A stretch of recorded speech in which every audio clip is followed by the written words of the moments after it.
नमस्कार, चर्चा टुडे में आप सभी का स्वागत है। पूरे विश्व से एक बड़ा खतरा फिलहाल टल गया है।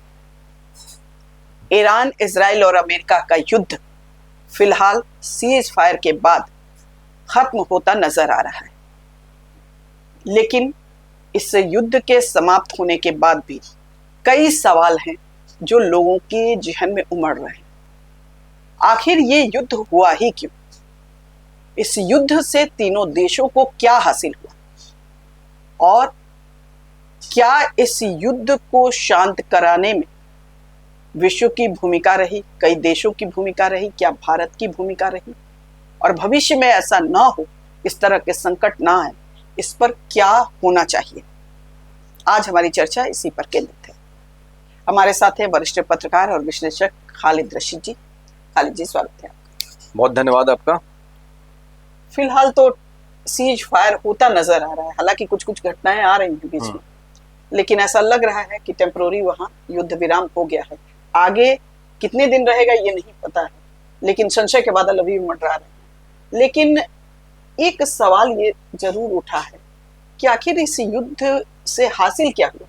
तीनों देशों को हासिल क्या? दावे तो तीनों कर रहे हैं, हम जीत गए, जैसा हर बार होता है, लेकिन मिला क्या?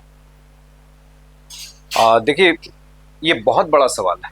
It's a big question. युद्ध शुरू क्यों हुआ था? इजराइल ने, अमेरिका ने, है ना, अमेरिका को सीधे तौर पे शामिल करना होगा क्योंकि एक बहुत बड़ा पार्टनर है अमेरिका इस युद्ध के दौरान रहा है। तो युद्ध शुरू इसी नाम पे हुआ था कि हम ईरान को उसके जो परमाणु कार्यक्रम है ना, वो वहां तक नहीं पहुंचने देंगे, सफल नहीं होने देंगे, क्योंकि ये क्षेत्र की शांति के लिए खतरा है। हमारे एग्जिस्टेंस के लिए भी खतरा बन सकता है, खासकर इजराइल की जहां तक बात है, और अमेरिकी हितों को भी मिडिल ईस्ट में चोट पहुंच सकती है, क्योंकि अगर जिसका रिकॉर्ड रहा है ना, कि वैमनस्यता रही है अमेरिका से ईरान की वैमनस्यता 80 के बाद, जब वहां पे इस्लामिक क्रांति हुई, उसके बाद है ना, उसके बाद से जो है अमेरिका और ईरान का जो दुराव है वो सबको पता है, और इजराइल से दूरियां सबको पता है। तो ट्रेडिशनल एक तरह से ये फो रहे हैं, ट्रेडिशनल दुश्मन रहे हैं, पारंपरिक दुश्मन रहे हैं, तो अपने दुश्मन को मजबूत होना नहीं देख रहे थे। ये बात दुनिया को भी समझाई गई कि हम ये जो परमाणु अगर क्षमता हासिल कर लेता है ईरान, तो ये दुनिया की शांति के लिए खतरा है। तो चलिए, बात तो मान लिया था, युद्ध इसी बात पे शुरू हुआ था, और इजराइल ने यही प्रिटेंड किया था।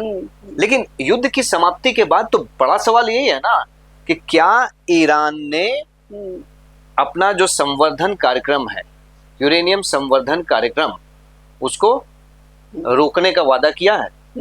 क्या जो परमाणु रिएक्टर्स उसके थे, है ना, फोर्डो का या इस्फहान का, इन तमाम जगहों पर जो अटैक की बात की जा रही है ना, तो वो जो बॉम्बिंग किया गया वो क्या सफल हो गया? क्या उसका परमाणु कार्यक्रम बंद हो गया? तो ना उसने वादा किया, ना इस तरह के कोई तथ्य सामने आ रहे हैं कि उसका परमाणु कार्यक्रम जो है वो खत्म हो गया। इसके बावजूद जो दावा किया जा रहा है कि हमने अपना लक्ष्य हासिल कर लिया, इजराइल कह रहा है कि हमने अपना लक्ष्य हासिल कर लिया, है ना, अमेरिका भी कमोबेश यही उसके वक्तव्य जो है वो इसी तरफ इशारा कर रहे हैं कि हमारा मकसद था ईरान के परमाणु कार्यक्रम पर ब्रेक लगाना, और हमने उस पर ब्रेक लगा दिया है। हमारे अटैक में B-2 बॉम्बर्स जो अटैक किया, वहां पे जो बॉम्ब गिराए, है ना, 35,000 किलोग्राम के जो बम गिराए गए वहां पे मल्टीपल, तो उससे जो है वहां पे बहुत नुकसान हुआ है, और अब ईरान जो है वो अपने परमाणु कार्यक्रम को आगे नहीं बढ़ा पाएगा। ये अमेरिका का तो ये तो क्लियर नहीं हुआ ना। नहीं, वही तो ना वादा ईरान ने किया कि हम आगे नहीं बढ़ाएंगे, वो तो बोल के चुनौती दे रहा है। हाँ, ये अमेरिका हम नहीं रोकेंगे। अमेरिका कह रहा है कि हम आगे नहीं बढ़ाएंगे, वो आगे नहीं बढ़ाएंगे ईरान जी। लेकिन ईरान की तरफ से ऐसा कोई वादा नहीं, कोई बयान नहीं। अब एक आकलन हम आपको बता देते हैं कि एक तटस्थ आकलन यदि किया जाए तो किस देश को क्या हासिल हुआ। तो जो उद्देश्य लेके ये लोग चले थे, जैसे कि इजराइल का उद्देश्य था कि खिमनेई शासन को जो है हटाना, उसकी जगह सत्ता परिवर्तन, वो नहीं हुआ। अब ये दावा लोग कर रहे हैं अमेरिका का है, तो अमेरिका के दावे पर भी कुछ सवाल उठ रहे हैं। जैसे CNN चैनल ने एक रिपोर्ट दिखाई है जिसमें ये है कि वैसा नुकसान नहीं हुआ जितना अमेरिका दावा कर रहा है। या तो उसने अपने परमाणु जो यूरेनियम वगैरह को अदर जगह शिफ्ट कर दिया था, या कुछ ऐसा किया था जिससे वो हानि उतनी नहीं हुई जितनी होनी चाहिए, क्योंकि रेडिएशन लीक वगैरह की कोई खबर नहीं आई। अब CNN के दावे में कितना दम है, अमेरिका उसको झूठ बता रहा है, अलग बात है, जांच का विषय।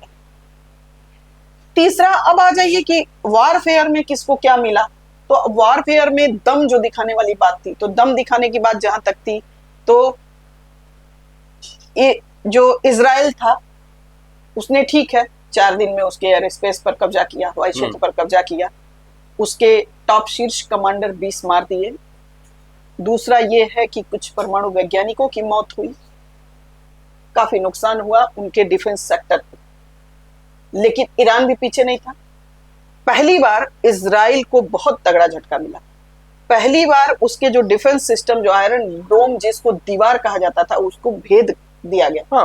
वहां भी भारी नुकसान हुआ। उनके डिफेंस सिस्टम के बारे में कहा जाता था कि भाई अभेद किला है, वो तो एक्सपोज हो गया। ईरान ने इस पूरे युद्ध के दौरान, फुल फ्लेज युद्ध ही था ये, युद्ध के दौरान ये कम से कम दुनिया को दर्शा दिया कि भाई ये इजराइल का जो ये माया तंत्र बना हुआ है लोगों के सामने कि भाई अभेद है ना, हम उसको ये नहीं कर सकते हैं। तो उसने उसके प्रमुख शहरों पर किस तरह से मिसाइल हमले किए हैं, अटैक किए हैं, जो तस्वीरें उसकी गवाही कर दे रही हैं। तो आयरन डोम भी फेल हो गया, अमेरिका का दिया हुआ जो थर्ड डिफेंस सिस्टम है वो भी फेल हो गया, इंटरसेप्ट, बहुत सारी मिसाइलें इंटरसेप्ट नहीं कर पाए, वो तो तस्वीरें यही। इसके अलावा जो उनका डेविड, कई मल्टी लेयर उनके डिफेंस सिस्टम है, जिसके बारे में कहा जाता था कि भाई इसको कोई भेद नहीं। तो हमास के रॉकेट अटैक के अगेंस्ट में बहुत सक्सेस था, लेकिन ईरान के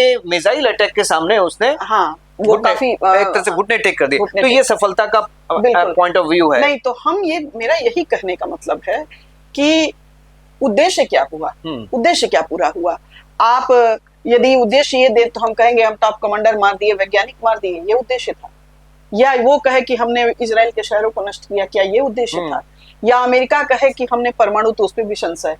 तो कुल मिला के दावे तीनों देश कर रहे हैं, लेकिन हकीकत ये है कि उद्देश्य का किसी ने भी उद्देश्य पूरा नहीं किया अपना, जी, बिल्कुल। किसी ने भी उद्देश्य पूरा नहीं किया। तो सवाल ये है कि ये चीजें हो क्यों रही। देखिए सबसे बड़ी एक चीज सुनीता जी यहाँ पे ये भी मेंशन करें कि ये युद्ध विराम पहले भी तो हो सकता था, है ना। ये युद्ध विराम की घोषणा उसी दिन क्यों होती है डोनाल्ड ट्रंप की ओर से, है ना। भारतीय समय के अनुसार रात के या अहले सुबह के 3:30 बजे ये घोषणा होती है कि युद्ध विराम हो गया है और दोनों जो है उसका उल्लंघन नहीं करेंगे। उसके बावजूद दोनों तरफ से जो है, देखिए उसमें हमले प्रति हमले हुए, एक ही है। तो ये उसी रात क्यों हुआ जिस रात कतर पर जो अमेरिकी बेस है, कतर में जो अमेरिकी बेस है वहां पे ईरानी हमले हुए, है ना।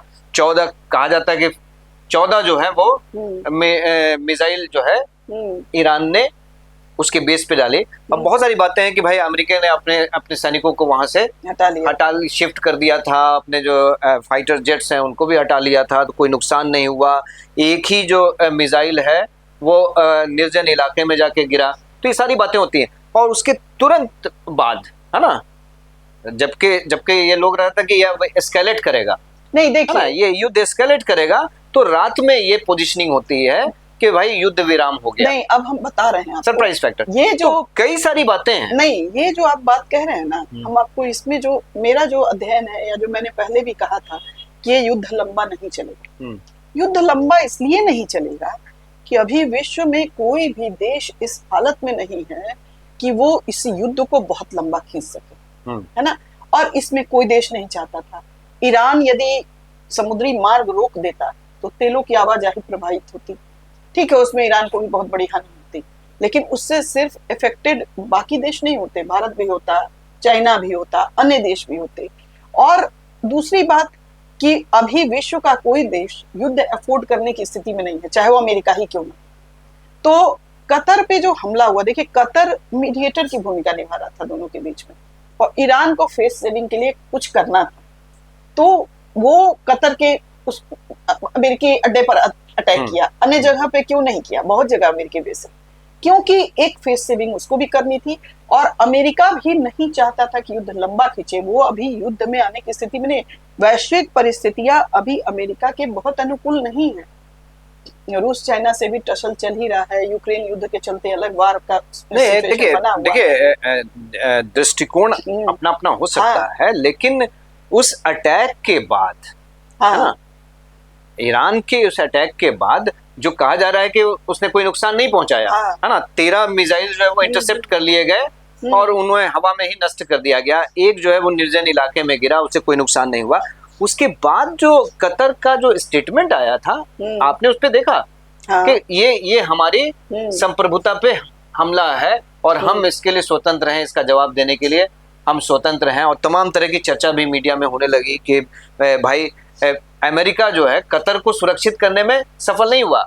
कतर के शाह ने, कतर की सरकार ने अमेरिका को महंगे तोहफे दिए, है ना, महंगे तोहफे दिए, अपना एयरबेस दिया, तो किस लिए दिया? जब उनकी सुरक्षा वो नहीं कर सकते थे। तमाम बातें हो रही थी और वहां से ये चर्चा हो रही थी। तो ये लग रहा था कि कतर जो है वो रिटेलिएट कर सकता है। कतर से दोस्ती ईरान की रही है ना, और इसमें ईरान ने ये भी कह रहा है कि हमने जो कतर के एयरबेस पे हमला किया उसकी पहले से सूचना हमने दे दी थी, है ना। तो ये तमाम बातें हैं। ये चीजें चूंकि लंबी खींचने वाली हैं। देखिए, मतलब मेरा पॉइंट ऑफ व्यू थोड़ा सा अलग है। अलग इसलिए है कि देखिए, कतर शुरू से मीडिएशन की भूमिका में था और वो एक बीच में वॉरफेयर रुकवाने के लिए बिचौलिए का काम शुरू से ही कर रहा था, और वो चाह नहीं रहा था क्योंकि दोनों देशों से उसके अच्छे संबंध है। अब एक सवाल जो जिधर आपका इशारा है पॉइंट ऑफ व्यू की, क्या ईरान के हमलों से डर के ऐसा हुआ? मतलब हम जैसा समझ रहे हैं जी, तो हम इसको इसलिए नहीं मानते हैं कि अभी ईरान उतना मजबूत नहीं हुआ है कि वो अमेरिका को डायरेक्ट टक्कर दे। नहीं, आपने बिल्कुल सही समझा, आपने बिल्कुल सही समझा। मैं यही कहना चाह रहा हूँ कि अमेरिका को, खासकर इजराइल को अपने बड़े नुकसान की शंका थी।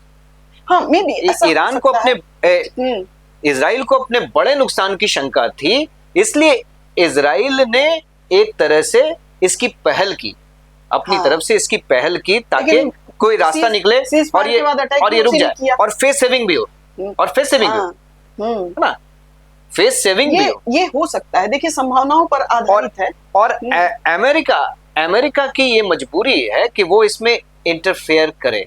अमेरिका ने एक तरह से ये पीस बाई किया है वहां पे। और इसका असली, देखिए, ईरान इतना मजबूत नहीं है, लेकिन जिस तरह से न्यूक्लियर साइट्स पे अटैक हुए अमेरिका के, है ना, B-2 बॉम्बर ने जिस तरह से उसकी बॉम्बिंग की, उसके बाद क्या हुआ, अमेरिका जो है वो सीधे युद्ध में शामिल हो गया। और तब चाइना की तरफ से या रूस की तरफ से जिस तरह के बयान आने लगे, खासकर मेदवेदेव की तरफ से जो बयान आया, है ना, कि अगर ये हो तो न्यूक्लियर वार हेड्स जो है वो ईरान को मिल सकते हैं। नहीं, देखिए, उसमें तो जो पोजीशनिंग बन रही थी उसमें अमेरिका को भी ये खतरा हो गया था कि अब जो है स्थिति विपरीत हो सकती है। तो आर्थिक हितों को अपने संरक्षित करने के चक्कर में अमेरिका के जो बाकी हित हैं वो फंस सकते थे। देखिए, इसलिए ये पीस बाई करने की कोशिश की गई है। लेकिन देखिए, आपने शुरू में कहा कि ये युद्ध लंबा नहीं खींचेगा। मुझे तो अभी भी खदशा है कि ये अल्प विराम है। ये जो आपको दिख रहा है ये युद्ध विराम नहीं है, ये अल्प युद्ध विराम है, मुझे ये लग रहा है। देखिए, अब मेरा थोड़ा सा अपना पॉइंट ऑफ व्यू हम बोल देते हैं। और ये युद्ध विराम जो हुआ है ना, उसमें मुझे भारत की भूमिका बहुत बड़ी दिख रही है, क्योंकि भारत एक ऐसी शक्ति है जिसने हमेशा ये प्रदर्शित किया है कि वो हर इलाके में शांति चाहता है। हर इलाके में उसकी विदेश नीति का ये हिस्सा रहा है कि हर क्षेत्र में शांति चाहता है। आप शुरू से देखें, गुट निरपेक्षता से लेकर जो पंचशील का हमारा सिद्धांत था वो, और पिछले ऐसे भी ईरान 10 सालों में दोनों से संबंध अच्छे 10 सालों में प्रधानमंत्री नरेंद्र मोदी ने कई अवसरों पर, भारत सरकार ने कई अवसरों पर विश्व में जो स्थितियां बनती हैं, है ना, वो चाहे रूस और यूक्रेन के बीच चल रहा युद्ध हो या आर्मेनिया अजरबैजान के बीच चला युद्ध हो, कई मोर्चों पर जो युद्ध के वातावरण बने, उसमें प्रधानमंत्री नरेंद्र मोदी ने महती भूमिका निभाई। भारत की तरफ अगर किसी ने देखा तो उन्होंने, अब इस प्रकरण में भी आप देखें, मैं ऐसा क्यों कह रहा हूं कि भारत की एक प्रमुख भूमिका वहां है इस युद्ध विराम को करने में, दोनों पक्षों को समझाने में कम से कम महत्वपूर्ण भूमिका है। आप देखिए कि मसूद पेजेशकियान जो ईरानी राष्ट्रपति हैं, उन्होंने भारत के प्रधानमंत्री को फोन किया। फोन पे क्या बातचीत हुई? फोन पे यही बातचीत हुई कि अमेरिका ने जो बॉम्बिंग की है उसके बाद जो हालात एस्केलेट हो रहे हैं, है ना, तो हम आपको इससे अवगत करा रहे हैं और एक तरह से आपसे हम ये रिक्वेस्ट भी कर रहे हैं कि वर्तमान स्थिति में आपसे हमारे अच्छे संबंध हैं, आप इसमें दखल कीजिए। भारत की तरफ हम शांति की नजर रखते हैं, तो आपके प्रयास होंगे। प्रधानमंत्री नरेंद्र मोदी ने क्या कहा कि ईरान के साथ हमारी जो मित्रता है उसका हम सम्मान करते हैं, है ना, और हम चाहते हैं कि किसी भी जगह ऐसी स्थिति ना हो। बिल्कुल ठीक है। इजराइल के साथ भी भारत के अच्छे संबंध हैं, तो प्रधानमंत्री नरेंद्र मोदी ने जरूर ये कोशिश की है कि जो अपेक्षा की जाती है वर्ल्ड लीडर्स की तरफ से, जो अपेक्षा की जाती है, तो विश्व बंधुत्व की जो भावना है भारत की, उसकी जो नीति है, उसके अनुसार यहाँ पे कुछ न कुछ भारत की भूमिका जरूर रही है। और असली ट्रंप चाहे जो भी बोले, हर मामले में भारत और पाकिस्तान के बीच में आपने देखा कि डोनाल्ड ट्रंप ने क्या कहा, सारी क्रेडिट खुद लेने की कोशिश की। यहाँ भी उनके जो स्टेटमेंट हैं वो लगातार कभी भड़काने वाले, कभी उकसाने वाले, कभी युद्ध विराम वाले। तो ये भारत का स्टैंड तो कम से कम ये नहीं रहा है, भारत ने हमेशा ये कोशिश की है। तो मुझे लगता है कि भारत ने इस शांति जो आपको दिख रही है उसमें एक महत्वपूर्ण भूमिका निभाई।